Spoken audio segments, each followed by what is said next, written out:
the media, Israel, and misinformation. They go together like peanut butter and jelly, with white phosphorus filling and a side of apartheid. None of us are new to censorship tactics by Zionists, but firing journalists for covering Palestine accurately, well, that seems pretty darn low. There are two people in particular in Canada that I will discuss today. Number one, Yara Jamal, who was fired from CTV Atlantic for doing an interview where she was purposefully misquoted. And number two, Zahra Al-Akhras, who was fired from Global News. Let's start off with Yara. On October 26th, Yara Jamal, who was a production assistant at CTV Atlantic, she was fired due to her critiques of Israel's bombing of Gaza. On October 22nd, she did an interview with Saltwire and was asked if Jews can exist peacefully in Palestine. Yara said, Jews have always existed in Palestine, and Jews can exist in Palestine, but Zionist ideology cannot. Which, for anyone who knows anything about Zionism, this is an accurate statement, because Zionism is not Judaism. Zionism is a political ideology that hides behind Judaism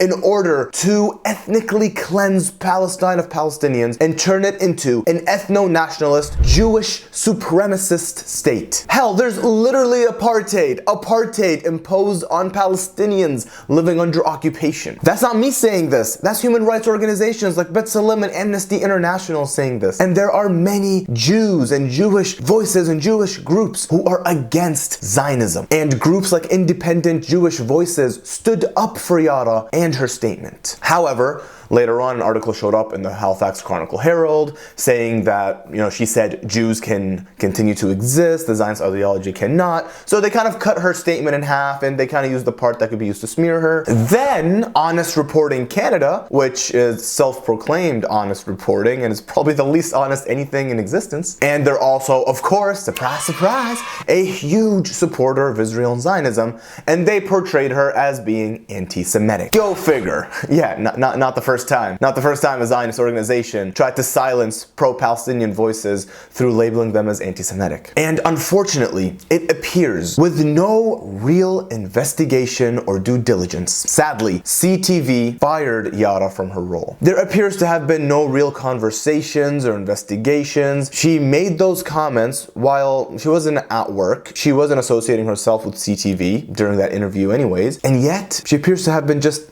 fired, just like that. Yara made a longer video explaining everything that happened, and it also turns out that there was a list of complaints that she made to HR about being harassed and discriminated against in the past in the workplace, and they just really were never resolved, actioned, or taken seriously by the media company. And by the way, I get it when people say, look, there are two sides to every story. Yeah, I fully acknowledge there are two sides to every story.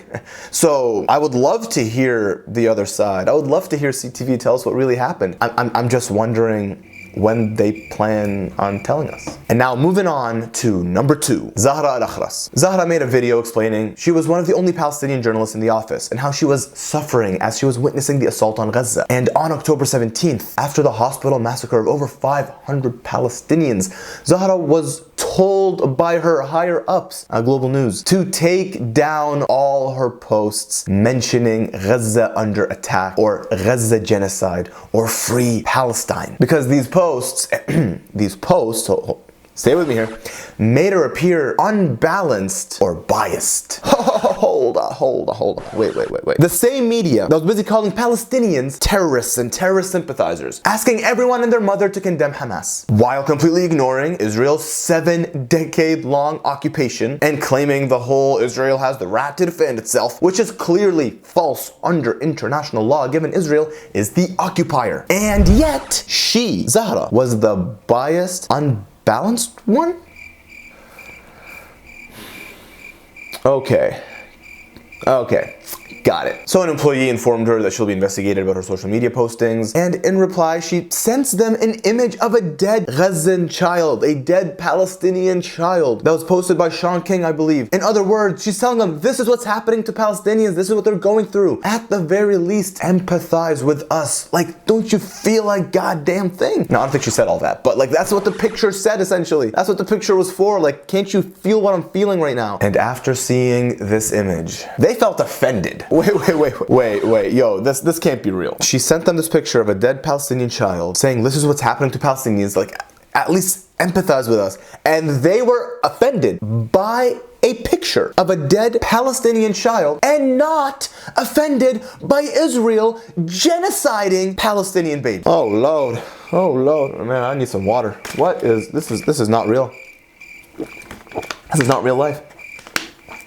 What is this, a movie? Anyways, so they fired her. You can't even make this up if you tried. Zahra has also made a video detailing everything that happened and how she was fired for her support for Palestine. So go check that out. All in all, these are all censorship tactics that are used by Zionists. The moment you criticize Israel, they will call you anti-Semitic. They will try to get you fired. They'll do anything they can to silence you and keep you away from telling the truth. And with that being said, stay loud, stay vocal, free Palestine. Salam.